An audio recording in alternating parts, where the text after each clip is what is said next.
प्यारे देशवासियों, नमस्कार।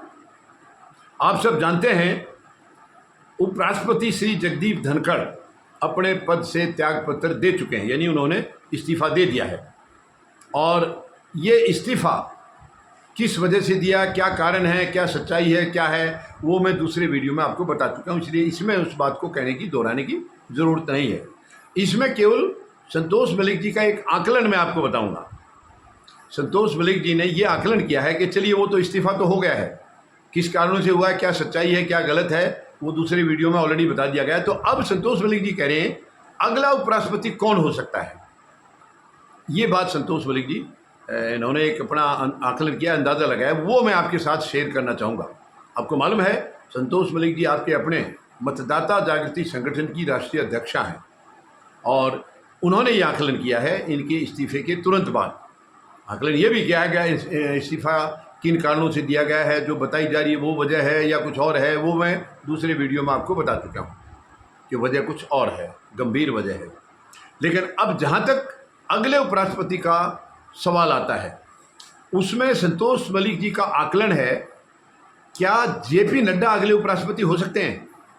ये देखिए उन्होंने जो आकलन किया उसके पीछे का जो तर्क दिया है, मैंने बात की है संतोष मलिक जी से। उन्होंने तर्क ये दिया है कि पहली बात तो जिस दिन ये इस्तीफ़ा हुआ है उसी दिन सत्र के दौरान, यानी राज्यसभा की कार्रवाई के दौरान, जेपी नड्डा जो कि सदन के नेता भी हैं वो, यानी उन्होंने एक ऐसी बात कही है जो आज तक किसी की औकात नहीं हुई है। किसी ने नहीं कहा, कभी भी नहीं कहा, इवन कोई प्रधानमंत्री भी अगर वहाँ बैठे तो वो भी नहीं कह सकते।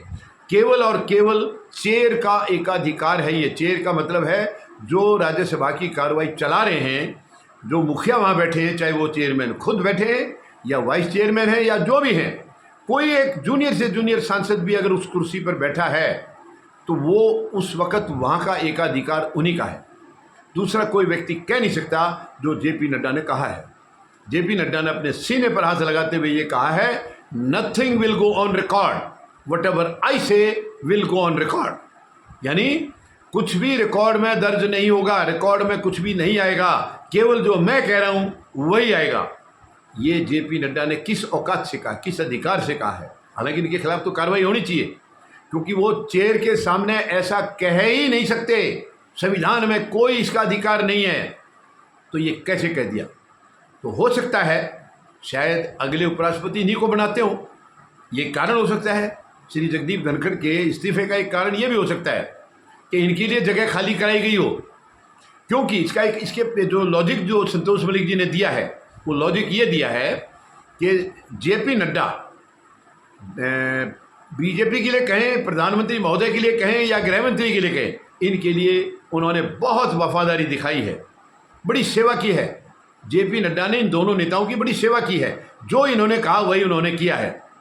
यानी जेपी नड्डा राष्ट्रीय अध्यक्ष जरूर है बीजेपी के, मगर नीचे से चलाने वाले गृह मंत्री खुद हैं या प्रधानमंत्री हैं। इन्होंने अपनी मर्जी से राष्ट्रीय अध्यक्ष का पद आज तक एक दिन के लिए भी नहीं चला। ये मैं कोई दोष नहीं लगा रहा हूँ, आरोप नहीं लगा रहा हूँ, ये सच्चाई है, सबको पता है। अगर कोई मानना नहीं चाहे तो ये उसकी मर्जी है, वरना ये हकीकत है।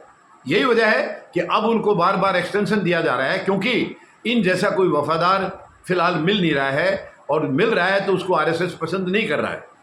ये कारण है, इसलिए इसका बार बार टेन्योर बढ़ाया जा रहा है।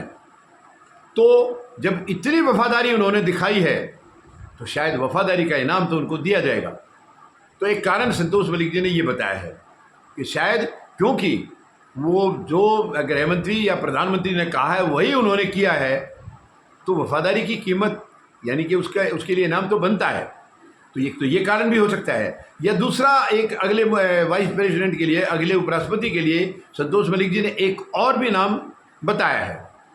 हालांकि ज़्यादा जोर उन्होंने जेपी नड्डा के लिए दिया। दूसरा नाम ये भी हो सकता है कि नीतीश कुमार, जो बिहार के मुख्यमंत्री हैं और बिहार में अब चुनाव होने वाले हैं, और नीतीश कुमार की इच्छा रही है कि अगला मुख्यमंत्री मुझे बीजेपी घोषित कर दे, लेकिन बीजेपी ऐसा नहीं कर रही है। बीजेपी वहाँ अपना मुख्यमंत्री बनाना चाह रही है। हालांकि नीतीश कुमार के बगैर बीजेपी का वहाँ कोई स्टैंड भी नहीं है, लेकिन नीतीश कुमार का केवल इस्तेमाल करना चाह रहे हैं और उनको मुख्यमंत्री नहीं बनाना चाह रहे हैं, अपना मुख्यमंत्री बनाना चाह रहे हैं। लेकिन अब एक बात इसके पीछे और आती है, उनको ये भय भी है कहीं ज़्यादा सीटें लेकर के और नीतीश कुमार पालाना बदल जाए, यानी पासा पलट दें, वो इधर से छोड़ के दूसरी तरफ चले जाएं, ये भी खतरा है उनको। तो इसको मिटाने के लिए हो सकता है ये सीट इसलिए खाली कराई हो कि उनको उठा करके उपराष्ट्रपति बना दें और फिर वहाँ जगह खाली हो जाएगी और बीजेपी अपना मुख्यमंत्री बना लेगी। ये भी कहा, ये 2 नाम संतोष मलिक जी ने बताए हैं और मुझे भी लग रहा है हो सकता है ये इस किस्म की कोई बात ऐसी हुई हो। अचानक से जो इस्तीफ़ा हुआ है इसके पीछे सीट खाली कराने के लिए कोई वजह रही हो, ये चीज़ है। हालांकि और भी मतलब एक वजह जो मुझे भी कुछ नज़र आ रही है, अब क्योंकि संतोष मलिक ने जो आकलन किया वो मैंने आपको बता दिया है। बाकी दूसरे वीडियो में मैं कुछ बातें और बता चुका हूँ, आप उसमें ज़रूर आपने सुनी होंगी, नहीं तो आप सुन लेना, और कुछ और नया आएगा तो आपको फिर अगले 2-3 दिन में फिर से बताएंगे। उम्मीद है ये जो संतोष मलिक जी ने आकलन किया है शायद आपको भी इनके ऊपर कहीं ना कहीं लग रहा होगा कि हो सकता है यही वजह हो, अगले उपराष्ट्रपति इन्हीं दोनों में से कोई हो सकते हैं, जेपी नड्डा या नीतीश कुमार। तो देखते हैं कुछ भी समय के गर्भ में है, वो क्या निकल करके आता है उसकी इंतज़ार करते हैं। धन्यवाद। जय जवान, जय किसान, जय हिंद।